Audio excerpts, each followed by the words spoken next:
જય શ્રી કૃષ્ણ ફ્રેન્ડ્સ, આજે આપણે રાજકોટની પ્રખ્યાત રેસીપી ચાપડી શાક બનાવવાના છીએ. એને તાવો પણ કહે છે ઘણા લોકો. તો આ રીતે એક વખત ચોક્કસથી ટ્રાય કરજો. આ એક ટ્રેડિશનલ રેસીપી છે. આ નાના મોટા સૌ કોઈને પસંદ આવશે.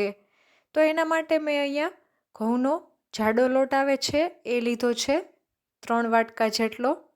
એમાં આપણે સ્વાદ અનુસાર મીઠું ઉમેરી દઈશું. ત્યાર પછી 1 ચમચી આખું જીરું ઉમેરી દેવાનું છે. અહીંયા તમે તલ પણ ઉમેરી શકો છો. અને મોણ માટે તેલ ઉમેરી દેશું 3 ચમચા જેટલું. ચાપડીમાં મોણ માટે તેલનું પ્રમાણ થોડું વધારે રાખવાનું હોય છે, તો ચાપડી સરસ ફરસી બને છે. હવે આપણે લોટને તેલ સાથે સારી રીતે મિક્સ કરી લેશું. ત્યાર પછી થોડું થોડું પાણી ઉમેરતા જઈ અને લોટ બાંધી લેવાનો છે. તમે જેટલો ચાપડીનો લોટ કઠણ બાંધશો એટલી તમારી ચાપડી સરસ ક્રિસ્પી બનશે. એટલે આ વાતનું ખાસ ધ્યાન રાખવાનું છે. જો તમારો લોટ ઢીલો થઈ જશે તો ચાપડી સારી નહીં બને અને અંદરથી કાચી લાગશે ખાવામાં. એટલે આ વાતનું ધ્યાન રાખવાનું છે. તો અહીંયા આપણે ભાખરી કરતાં પણ કઠણ લોટ ચાપડીનો બાંધી લીધો છે. તો હવે આપણે ચાપડી બનાવી લઈએ. આ રીતના પાટલા ઉપર લૂવો લઈ ભાખરી કરતાં થોડો નાનો અને ગોળ ગોળ ફેરવતા જઈ અને આપણે ચાપડીનો શેપ આપી દેશું. પછી આ રીતના 2 હાથથી ચાપડીનો લોટ કઠણ હશે એટલે ફાટે નહીં એ વાતનું ધ્યાન રાખી અને આ રીતના ચાપડીનો શેપ આપણે આપી દેશું. અને બધી ચાપડી આપણે આ રીતના વાળી લેવાની છે. તો ચાપડી વળાઈ ગઈ છે અને તેલ પણ આપણે ગરમ થઈ ગયું છે. તો આપણે હવે એમાં ચાપડી તળી લઈએ. જેટલી ચાપડી સમાય એટલી ચાપડી જ આપણે મૂકવાની છે તેલમાં. ચાપડી ડૂબે એ રીતના જ ચાપડી રહેવી જોઈએ. જો થોડી ચાપડી બહાર રહેશે તેલમાં તો કાચી રહી જશે. હવે બંને બાજુ ગોલ્ડન બ્રાઉન કલરની થાય ત્યાં સુધી આપણે ચાપડીને તળી લેવાની છે. અને જ્યારે તમે ચાપડી તળો છો ત્યારે એ વાતનું ધ્યાન રાખવાનું છે કે ગેસની ફ્લેમ મીડિયમ રાખવાની છે, નહીંતર ચાપડી અંદરથી કાચી લાગશે. હવે એક સાઈડ કલર ચેન્જ થાય એટલે આપણે બધી ચાપડીને ટર્ન કરી લેશું. આ ચાપડીને તમે સવારે નાસ્તામાં ચા સાથે પણ ખાઈ શકો છો. ખૂબ જ સરસ લાગે છે. હવે બીજી સાઈડ પણ ગોલ્ડન બ્રાઉન કલર થાય ત્યાં સુધી આપણે ચાપડીને તળી લઈએ. તો ચાપડી સરસ ગોલ્ડન બ્રાઉન કલરની થઈ ગઈ છે બંને સાઈડ. હવે આપણે બધી ચાપડીને બહાર કાઢી લેશું. આ રેસીપી તમે એક વખત ચોક્કસથી ટ્રાય કરજો. બધાને નાના મોટા સૌ કોઈને પસંદ આવશે અને બધા વખાણ કરશે એટલી સરસ બને છે. હવે આપણે શાક બનાવી લઈએ. તો એના માટે મેં અહીંયા બધા શાકભાજીને કટ કરી લીધા છે. મેં અહીંયા શાકભાજીમાં રીંગણા, વટાણા, ગુવાર, કોબી, ફ્લાવર અને બટેટાને સમારીને લીધા છે. હવે આપણે ગેસ ઉપર કુકરમાં તેલ ગરમ કરવા મૂકશું. આ શાકમાં તેલનું પ્રમાણ થોડું વધારે હોય છે.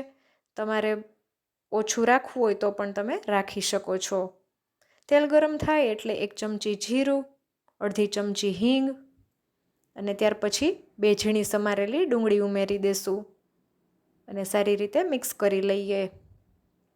ત્યાર પછી એમાં 1 ચમચી આદુ અને લસણની પેસ્ટ ઉમેરી દેશું. અહીંયા આદુ લસણનું પ્રમાણ શાકમાં થોડું વધારે હોય છે. જો તમે લસણ ના ખાતા હો તો સ્કીપ કરી શકો છો. બાકી આ શાકમાં આદુ લસણનો ટેસ્ટ જ મેઇન હોય છે. ત્યાર પછી એમાં 1 મોટું સમારેલું ટમેટું ઉમેરી દેશું. હવે 2 મિનિટ માટે આપણે ચડવા દેશું. ચપટી હળદર, 1 ચમચી ધાણા જીરું પાવડર, 1.5 ચમચી લાલ મરચું પાવડર નાખી અને મિક્સ કરી લઈએ. અને અડધી ચમચી ગરમ મસાલો ઉમેરી દેશું. આ શાક થોડું સ્પાઇસી હોય છે તો જ ખાવામાં મજા આવે છે. એટલે બને તો આ શાક સ્પાઇસી રાખવું. હવે આપણે એમાં સમારેલા શાકભાજી ઉમેરી દેશું અને સારી રીતે મિક્સ કરી લઈએ. હવે આપણે શાકભાજીને 3 થી 4 મિનિટ મીડિયમ ગેસ ઉપર આ રીતના ચલાવતા રહેશું અને ચડવા દેશું. આ રીતે ખુલ્લું કુકર રાખીને જ 4 થી 5 મિનિટ ચડવા દેવાથી શાક ખૂબ જ સરસ ટેસ્ટી બને છે અને બધા મસાલા સરસ શાકભાજીમાં ચડી જાય છે. તો આ રીતે જ તમારે શાક બનાવવાનું છે. વચ્ચે વચ્ચે આ રીતના ચલાવતું રહેવાનું છે. હવે આપણે એમાં જરૂર મુજબ પાણી ઉમેરી દઈએ. મેં અહીંયા 1.5 ગ્લાસ જેટલું પાણી ઉમેર્યું છે અને સ્વાદ અનુસાર મીઠું ઉમેરી દેશું અને ફરીથી સારી રીતે મિક્સ કરી લઈએ. જો તમે હજુ સુધી મારી ચેનલને સબસ્ક્રાઈબ ના કરી હોય તો સબસ્ક્રાઈબ કરી દેજો અને બાજુની બેલ આઇકન પર ક્લિક કરવાનું ભૂલશો નહીં, જેથી નવા વિડીયોની નોટિફિકેશન મળતી રહે. હવે આપણે ઢાંકણ બંધ કરી અને 4 થી 5 વિસલ વગાડી લેવાની છે. 4 થી 5 વિસલ થઈ જાય એટલે આપણે કુકરનું ઢાંકણ ખોલી અને ચેક કરી લેશું. તો તમે જોઈ શકો છો શાકનો કલર પણ ખૂબ જ સરસ આવ્યો છે અને ઉપરથી તેલ પણ સરસ છૂટું પડી ગયું છે. હવે આપણે મેસરથી આ રીતના મેશ કરી લેવાનું છે. અહીંયા આપણે પાઉંભાજીની જેમ એકદમ બધું સાવ મેશ નથી કરી દેવાનું, પણ શાકભાજી થોડું અધકચરું રહે એ રીતના મેશ કરવાનું છે. જો ફ્રેન્ડ્સ તમને મારો વિડીયો ગમે તો ફ્રેન્ડ્સ સાથે શેર કરજો વધુમાં વધુ અને લાઈક કરજો અને કમેન્ટ કરવાનું ના ભૂલતા. હવે આપણે 2 ગ્લાસ જેટલું પાણી ઉમેરી અને મિક્સ કરી લેશું. તો જોતાં જ ખાવાનું મન થઈ જાય એટલો સરસ તમે જોઈ શકો છો શાકનો કલર પણ આવ્યો છે અને ઉપર સરસ તેલ પણ તરી રહ્યું છે. હવે આપણે એમાં તમે જોઈ શકો છો ઉકળી ગયું છે આપણું શાક, તો એમાં લીંબુનો રસ અડધું ઉમેરી દેશું અને સારી રીતે મિક્સ કરી લઈએ. આ સમયે આપણે ટેસ્ટ કરી લઈએ. તો મને અહીંયા મીઠું થોડું ઓછું લાગ્યું એટલે મેં થોડુંક ઉમેર્યું છે. છેલ્લે ઝીણી સમારેલી કોથમીર ઉમેરી દેશું. તો તૈયાર છે આપણું ચાપડી માટેનું શાક પણ. તો આ શાકને તમે ચાપડી, સલાડ, પાપડ સાથે સર્વ કરી શકો છો.